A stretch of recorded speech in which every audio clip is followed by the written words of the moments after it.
Mga igsoon, gikinahanglan ba gayod nga mosimba kita matag Domingo? Unsay gisulti sa pulong sa Dios mahitungod niini? Atong mabasa sa Hebreo Kapitulo 10, versikulo 25. Giingon diri: Dili nato undangon ang batasan sa panagtigom sama sa gibuhat sa uban. Magdasigay hinuon kita, labi na kay nasayod kamo nga hapit na moabot ang adlaw sa pagbalik sa Ginoo. So makita nato diri sa pulong sa Dios nga giingnan gayud kita nga dili nato undangon ang panagtigom sama sa gibuhat sa uban. Nga mao kining kinahanglan kita nga mosimba matag Domingo. Atong makita ang example niini sa libro sa Buhat. Mabasa nato sa Buhat Kapitulo 2, versikulo 24. Giingon diri: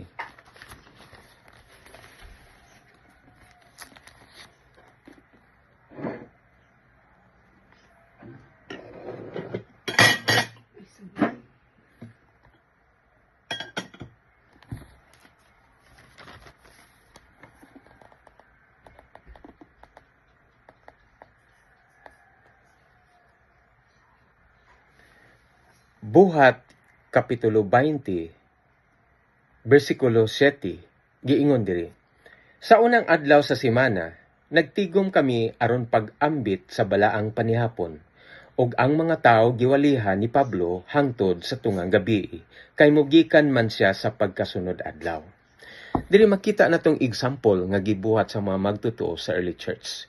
Nga diri nakasulat diri unang adlaw sa semana, nga bot pasabot Domingo, nga ang mga magtotoo nagtigom sila aron sa pag-ambit sa balaang panihapon or breaking of the bread. Nga dinhi na mention diri nga ang tawo giwalihan ni Pablo.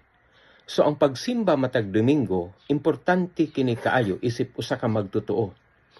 Kay aron nga kita maka-perform sa gipabuhat ni Kristo nga mao kining breaking of the bread or pagpaambit sa balang panihapon nga mo'y gisugo ni Kristo nga pagabuhaton sa tanang magtotoo samtang nagpaabot kita pagbalik ni Kristo.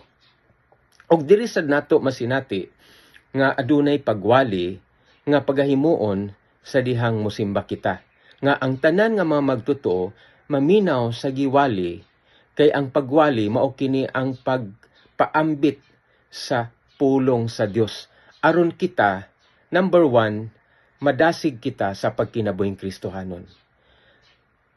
Atong maipakita ang pagkinabuhing Kristohanon, ang paghigugma ngadto sa atong isig ka magtotoo. Og atong maipakita usab ang atong mga maayong buhat.